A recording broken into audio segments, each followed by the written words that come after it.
pagi, Shalom. Dengan iman saya melihat ada 1.000 orang di sini.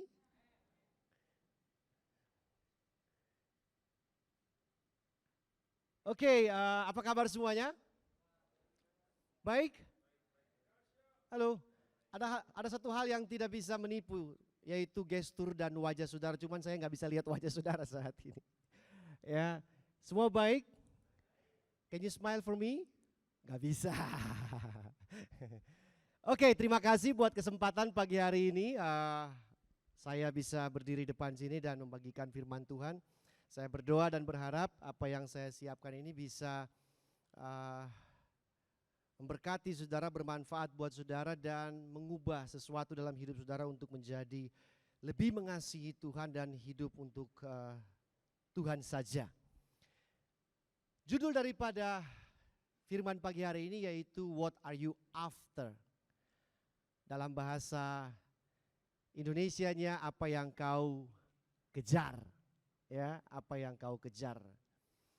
Pertanyaan pertama buat kita semua pagi hari ini adalah makna apa yang saudara sudah dapat selama 6 bulan di dalam pandemi ini? Tidak terasa ya, setengah tahun ya.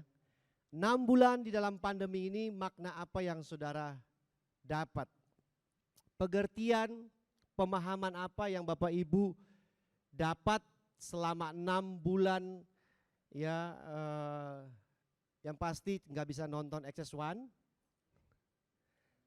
yang pasti ngafe jadi berkurang ya, yang paling pasti lagi tidak bisa ibadah. Kita baru mulai 1 bulan ini. Siapa yang baru pertama kali hadir pagi hari ini? Yang baru pertama kali setelah lockdown hadir pagi hari ini? Nggak ada? Oh ada 1, 2, oke, thank you. Oh Pak Untung baru pertama kali hadir. Welcome Pak Untung, where have you been?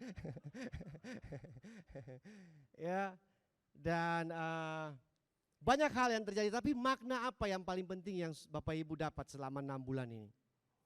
Jangan kasih tahu saya bahwa yang Bapak Ibu dapat maknanya kerja tambah susah, cari uang sulit, nggak bisa nonton ke bioskop lagi Pak, nggak bisa jalan-jalan semaunya ya, nggak bisa keluar kota semaunya. Jangan kasih tahu saya seperti itu karena itu bukan makna yang paling penting.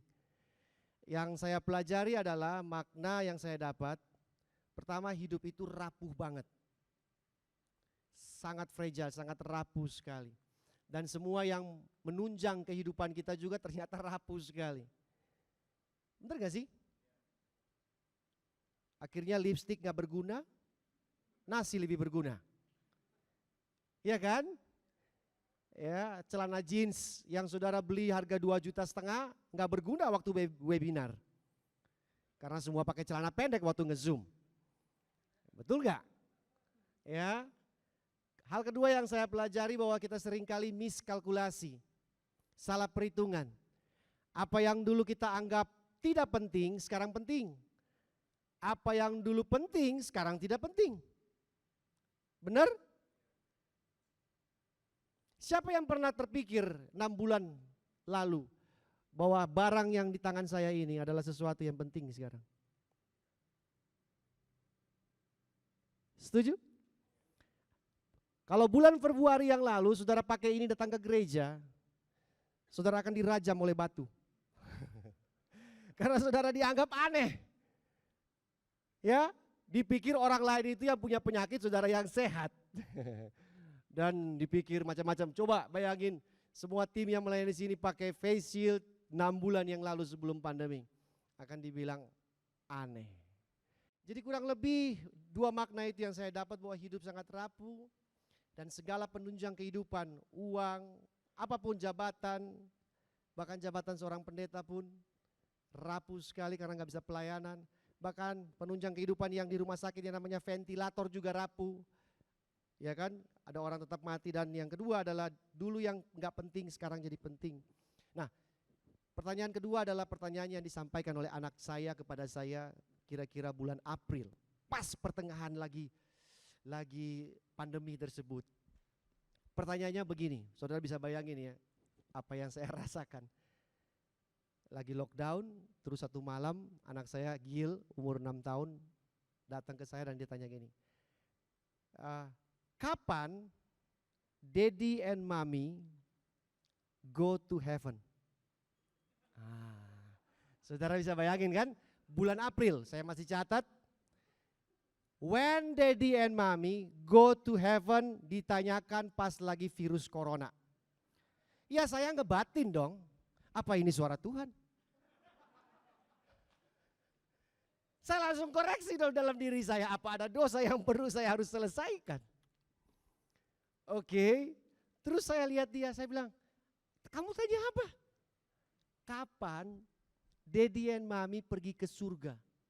Dan kemudian dia mulai menangis. Waktu dia menangis saya langsung konfirmasi. Aduh, apa ini? Saya tanya terus, kenapa kamu tanya begitu? Dia nggak mau jawab.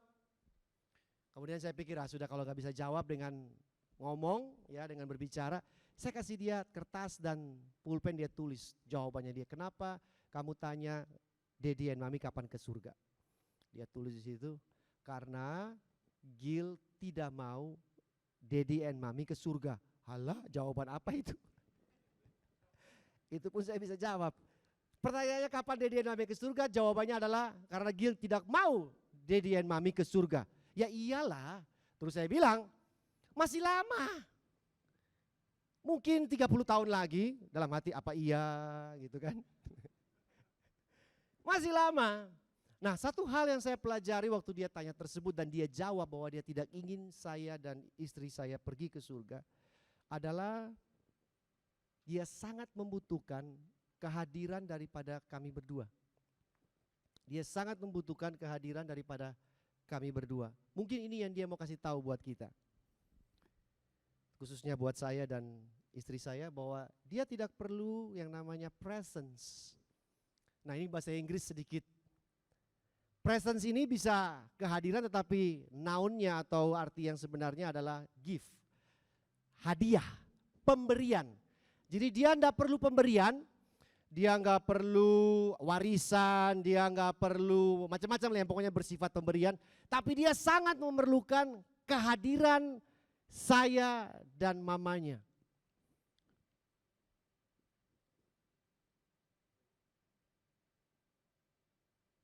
Dalam Lukas 18 ayat 17, Yesus pernah bilang begini. Jikalau orang yang mau masuk dalam kerajaan sorga, dia harus menjadi seperti anak kecil. Dalam bahasa Inggris salah satu terjemahan bilang, dia harus diam atau tinggal di dalam kesederhanaan seorang anak kecil, in the simplicity of a child. Apa kesederhanaan seorang anak kecil? Yang saya tahu cuma satu, dia paling gak suka kehilangan kehadiran orang tuanya. Bener gak? Anak kecil loh ya, anak kecil. Kalau sudah remaja, pikir-pikir dia kuota lebih penting daripada orang tua. Kuota internet maksudnya. Ya kan, anak kecil. Makanya Yesus pakai anak kecil. Apa yang paling diinginkan oleh dia adalah presence, kehadiran daripada pemberian. Nah, pagi hari ini saya mengajak saudara untuk sama-sama kita merenungkan apa yang saudara paling kejar dalam kehidupan ini. Yang di atas atau yang di bawah. Keluaran 33 ayat 15 sampai 16. Ya, saya bacakan buat Bapak Ibu semua karena saya tahu sangat sulit sekali saudara juga baca pakai masker. Karena saudara baca, uap dari mulut keluar, saudara hirup kembali, terjadi oksidasi dan saudara keracunan. Maka saya berbaik hati, saya baca buat saudara sekarang. Berkatalah Musa kepadanya, kepada Tuhan, jika engkau sendiri, oke, itu dalam bahasa Inggrisnya, if your presence, ya, kehadiranmu saja, tidak membimbing kami, jangan suruh kami berangkat dari sini. Dari manakah gerangan akan diketahui bahwa aku telah mendapat kasih karunia di hadapanmu, yakni aku dengan umatmu ini. Bukankah karena engkau berjalan bersama-sama dengan kami kehadiran Tuhan, sehingga kami, aku dengan umatmu ini dibedakan dari segala bangsa yang ada di muka bumi ini. Saya cari ayat ini karena ayat ini paling merepresentasikan apa yang terjadi saat ini, bahwa kita sedang ada di sebuah padang gurun yang nggak tahu ujungnya kapan berakhirnya. Kira-kira begitu kan? Dan kemudian Tuhan tanya, kamu perlu apa untuk mulai jalan di padang gurun ini menuju kepada tanah perjanjian? Tuhan bilang satu aja, kehadiran. Padahal Alkitab mencatat kalau saudara belajar di dalam peta Alkitab dan sejarah Alkitab, itu Musa kurang lebih harus lawan 6 suku waktu dia mau masuk ke tanah Kanaan. Harusnya Musa minta senjata. Benar gak sih? Musa minta tombak, Musa minta mungkin pesawat tempur, ya kan? Musa juga harus berpikir 3,5 juta orang ini mau kasih makan pakai apa? Musa mesti minta living stone. Minta bakery, betul? Minta daging, minta segala macam. Tapi Musa bilang, enggak, cukup saja kehadiranmu membimbing kami. Karena kenapa? Karena kehadiran Tuhan bagi Israel membuat perbedaan Israel dengan bangsa lain. Karena dibilang gini kan, karena kehadiranmu, ya kan, karena engkau berjalan bersama-sama dengan kami, itulah yang membuat kami dibedakan. Jadi dibedakan itu dari mana? Dibedakan dari karena kehadiran Tuhan, bukan karena pemberian Tuhan. Jadi harusnya Israel itu kejar Tuhannya, menginginkan Tuhannya, bukan berkatnya Tuhan, walaupun berkat Tuhan penting. Karena yang membuat perbedaan ditentukan dari apa yang dikejar. Namun ternyata Israel, kita sudah tahu bersama-sama bukan? Dia kejar apa akhirnya? Bukan kejar Tuhannya, dia kejar pemberiannya. Bukti paling jelas bahwa Israel kejar berkat Tuhan adalah bersungut-sungut. Ketika apa yang dikejar tidak datang, bersungut-sungut adalah indikator bahwa mereka kejar apa. Benar gak sih? Benar? Padahal Tuhan kasih supply. Nah ini yang saya bilang dilema ilahi. Dilema ilahi itu maksudnya gini, kalau enggak berkati nanti dihujat. Diberkati dilupakan. Benar gak sih? Kalau kita doa Tuhan gak kasih, Tuhan dihujat. Tuhan jahat, Tuhan gak mengasihi saya. Dia kasih, dia berkati, kita lupakan dia, kita tinggalkan dia. Dilema. Tapi dia tetap baik, dia kasih. Kalau saudara baca, begitu banyak fasilitas yang Tuhan berikan buat bangsa Israel. Roti setiap pagi. Ini gak bayar Pak. Gak bayar. Saya pengen banget rasa roti itu, rasa apa yang turun dari langit. Setiap pagi datang. Gak cukup, sore Kentucky Fried Chicken datang buat mereka. Benar gak sih? Setiap sore, bahkan Alkitab mencatat mereka makan sampai tuh daging keluar dari mana-mana. Nah itu yang disebut dengan kedagingan. Saudara baca Alkitab saudara, mereka makan burung puyuh itu. Mungkin gak perlu dimasak lagi karena udah sakau. Karena mereka semua ternyata bukan vegetarian. Mereka makan sampai daging keluar di mana-mana. Apalagi fasilitas yang Tuhan berikan buat mereka. Ya, air. Nggak perlu pikul galon. Karena ketuk batu air keluar.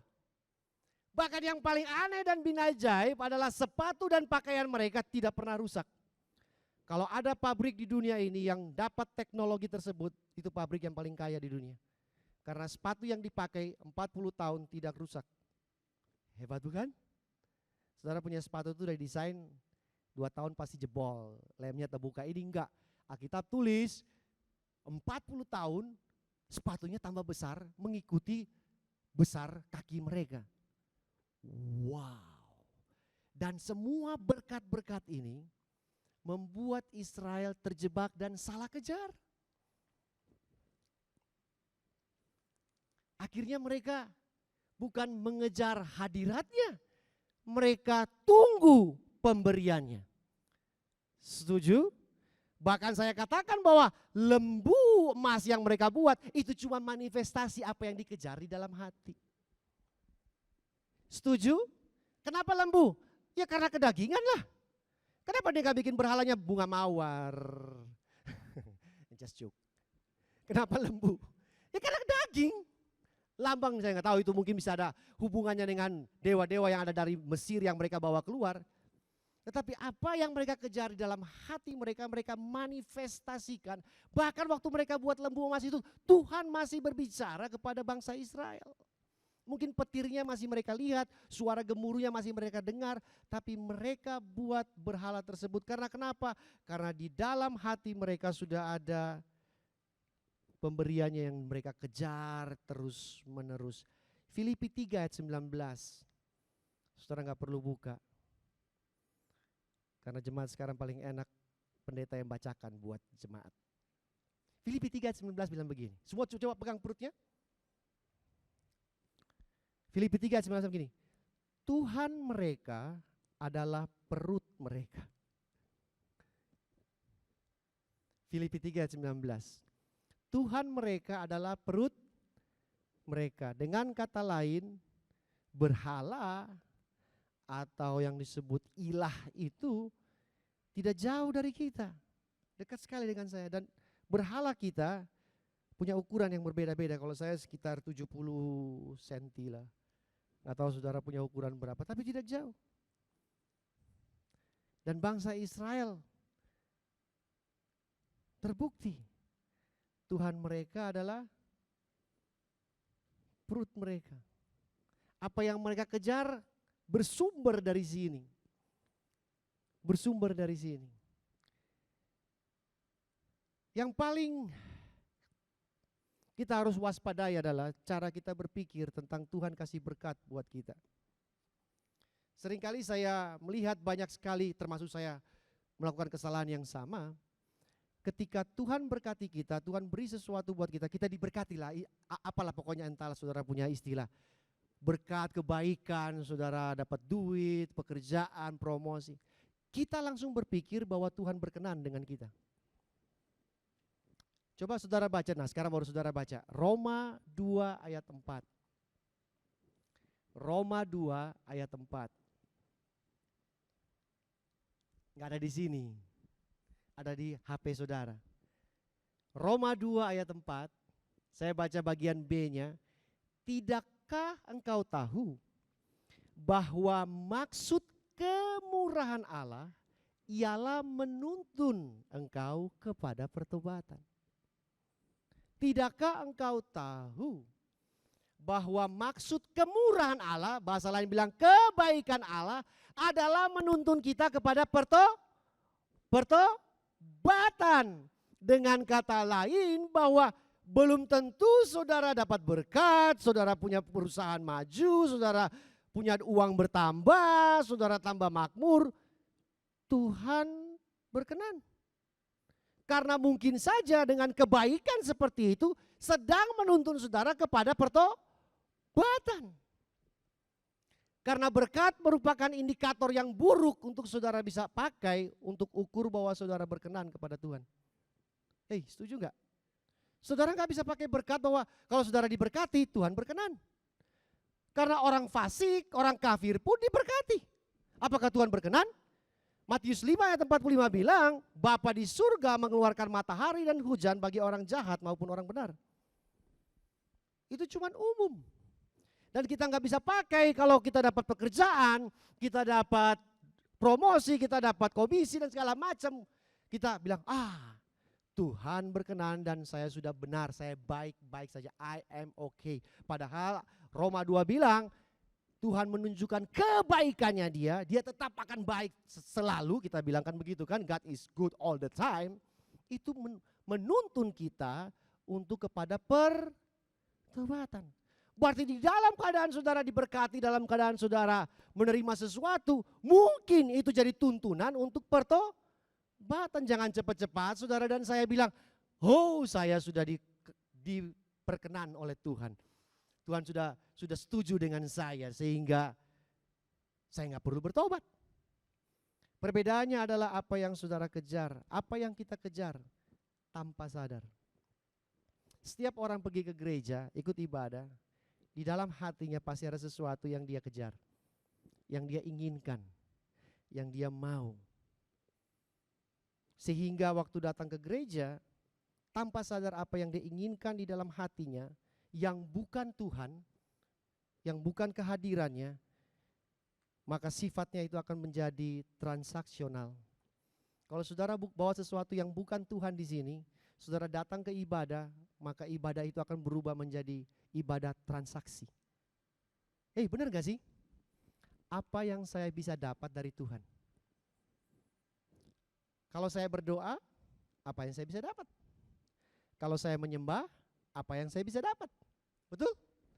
Kalau saya kasih perpuluhan, apa yang saya bisa dapat?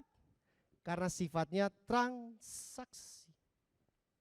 Bersifat transaksional, bukan relasional, bukan hubungan. Kalau saya taat, apa yang saya bisa dapat? Ada sebuah kutipan bilang begini, don't obey to get things, obey to get God. Jangan kita taat untuk mendapatkan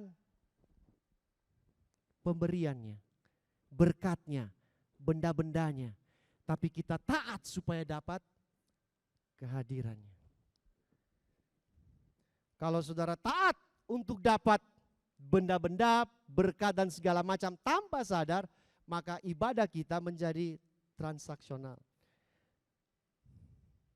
Ayub, mungkin Pastor Antoni pernah singgung di depan sini. Ayub 1 ayat 9. Itu ayat yang perlu kita renungkan dalam-dalam. Ayub dikatakan adalah orang yang paling saleh. Saudara mesti garis bawahi, paling saleh. Saya rasa mungkin Ayub orang paling saleh daripada semua orang dalam ruangan ini. Semua orang dalam ruangan ini. Tapi iblis satu kali datang kepada Tuhan dan bilang begini, aku mau tes nih Ayub. Dia kejar ini atau dia kejar ini? Perkataannya begini dalam bahasa Indonesia sehari-hari. Tetapi si penggoda menjawab kepada Tuhan, tentu saja Ayub menyembah engkau sebab ia menerima imbalan. Jadi kalau saudara tahu kenapa Ayub mengalami anak mati, bisnis hancur, rumah semua. Karena cuma gara-gara perkataan ini. Kurang ajar nih si iblis nih. Cuma gara-gara dia, apa istilahnya itu? Mau nguji hatinya Ayub. Datang dengan sebuah ide. Dan saya rasa iblis bukan datang dengan ide yang sembarangan. Dia sudah mempelajari mekanisme kehidupan manusia. Selalu kita terjebak, kejar ini, bukan kejar di atas. Sehingga iblis bilang, kita tes. Dia sembah engkau karena imbalan, berkatmu, penjagaanmu, perlindunganmu. Atau dia sembah engkau karena dia taat kepada engkau, karena dia mau Tuhannya, bukan berkatnya. Kita tes. Maka datanglah tuh musibah demi. Yang diangkat kan selalu kan yang cuma berkatnya Tuhan kan. Karena mau tes. Ayub ini kejar apa? Penyembah berhala, yang disebut dengan penyembah berhala, adalah orang yang paling ahli di dalam hubungan transaksional. Itu jago banget. Semua penyembah berhala itu sifatnya itu transaksi. Aku bawa sesajen, aku bawa ukupan, aku bawa hadiah, aku bawa persembahan. Karena aku mau sesuatu. Setelah aku kasih, aku dapat apa? Apakah orang Kristen terjebak dengan hal seperti itu juga? Tanpa sadar. Tanpa sadar. Mungkin Bapak Ibu bilang, Pak saya nggak kejar uang Pak. Bagaimana dengan pengakuan manusia? Bagaimana dengan approval of a man dari orang lain?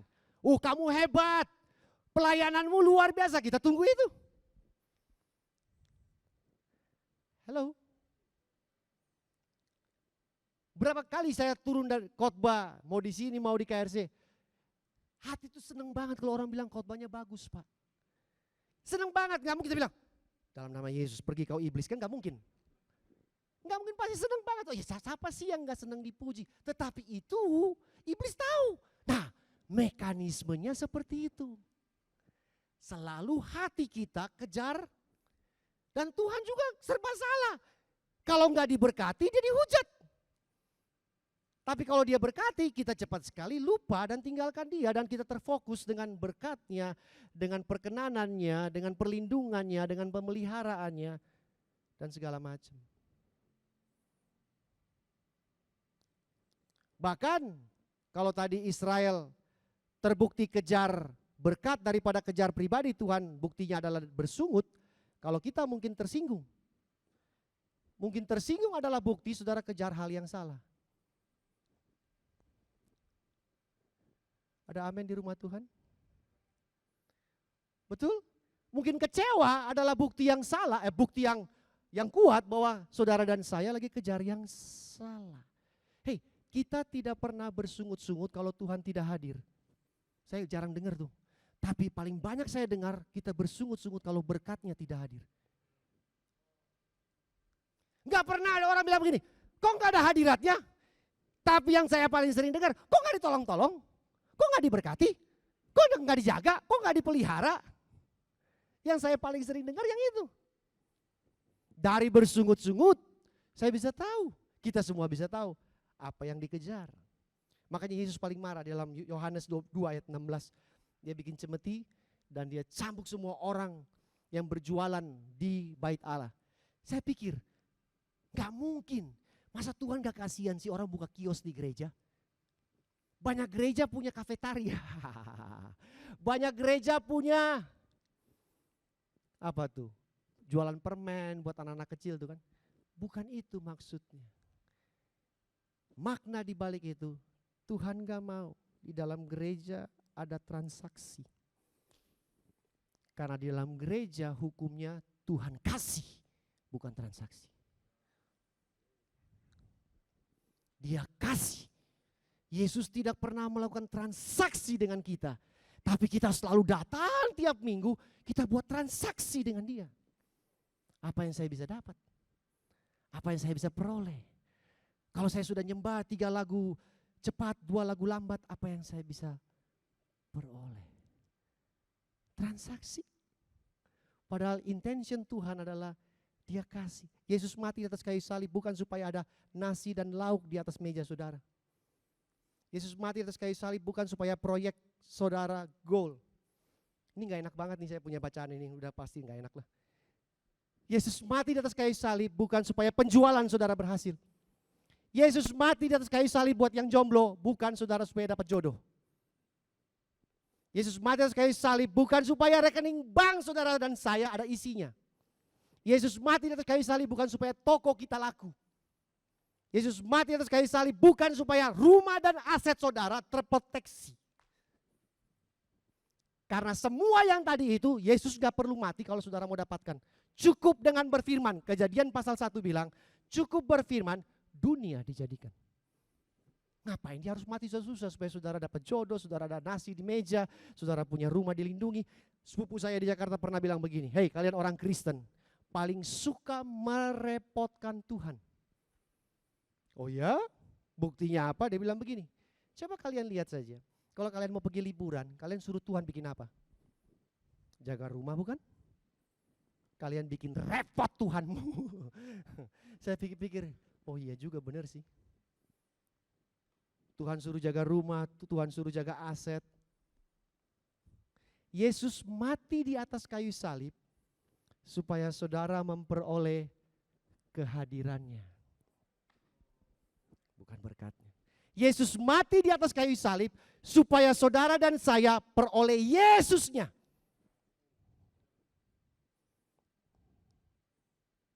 Setuju? Yesus mati di atas kayu salib supaya saudara dan saya tidak kehilangan nyawa kita. Kapan kita kehilangan nyawa kita? Ketika kita kejar ini, kita nggak kejar itu. Lukas 12 ada sebuah perumpamaan. Yesus bilang ada seorang kaya. Kaya banget. Dan dia punya lumbung gudangnya udah gak cukup. Karena harta bendanya makin hari makin banyak. Terus dia buat sebuah lumbung yang lebih besar dengan punya tujuan. Dia mau kasih hadiah buat jiwanya. Karena ayat berikutnya bilang demikian. Jadi dia buat lumbung yang besar, dia masukin semua barang di sana bukan? Kemudian dia kasih tahu buat jiwa gini. Hai jiwaku, ada padamu banyak barang tertimbun untuk bertahun-tahun lamanya. Beristirahatlah, makanlah, minumlah, dan bersenang-senanglah. Ayat berikutnya langsung keluar Tuhan bersabda, orang bodoh, kamu simpan itu semua buat siapa? Tuhan mau kasih tahu buat orang bodoh ini. Kebutuhan jiwa bukan barang. Kebutuhan jiwa bukan berkat. Kebutuhan jiwa bukan benda. Kebutuhan jiwa ini. Jiwa nggak perlu emas. Jiwa nggak perlu nasi dan lauk. Jiwa nggak perlu rumah deposito dan segala macam. Tubuh perlu. Jiwa perlu Yesus. Amin. Jiwa perlu Tuhannya. Jiwa perlu Tuhannya. Kebutuhan jiwa bukanlah kebendaan, tetapi kehadiran Tuhan. Dari pasal 12 Lukas itu ayat 22-nya keluarlah ayat yang paling kita suka kutip dan populer banget, bukan? Jangan kamu khawatir apa yang kamu makan, minum, pakai. Cuma 3 itu. Makan, minum, pakai, makan, minum, pakai. Yesus bilang jangan kamu khawatir makan, minum, pakai, makan, minum, pakai. Apakah Tuhan gak tahu kita perlu makan, minum, pakai? Dia tahu. Tapi dia mau kasih tahu bahwa kebutuhan jiwa bukan itu. Kebutuhan jiwa kita adalah cari dahulu kerajaan Allah dan kebenaran. Kebutuhan jiwa kita adalah pribadi Tuhan. Kita seringkali khawatir terhadap hal yang salah. Kita khawatir terhadap makan, minum, pakai.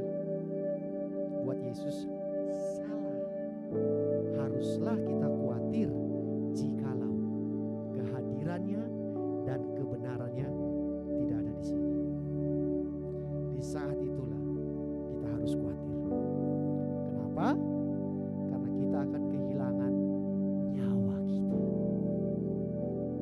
Amin. Di surga, in heaven, there is only presence, not present. Saudara baca Alkitab. Di surga tidak ada berkat. Di surga hanya ada Tuhannya. Pagi hari ini sekali lagi saya mau tanya buat kita semua dan buat diri saya sendiri. Apa yang kita kejar? Apakah lockdown pandemi 6 bulan ini meluruskan, membenarkan, mengoreksi pengejaran saudara? Apa yang saudara kejar? Karena kebutuhan jiwa kita bukan yang bersifat benda,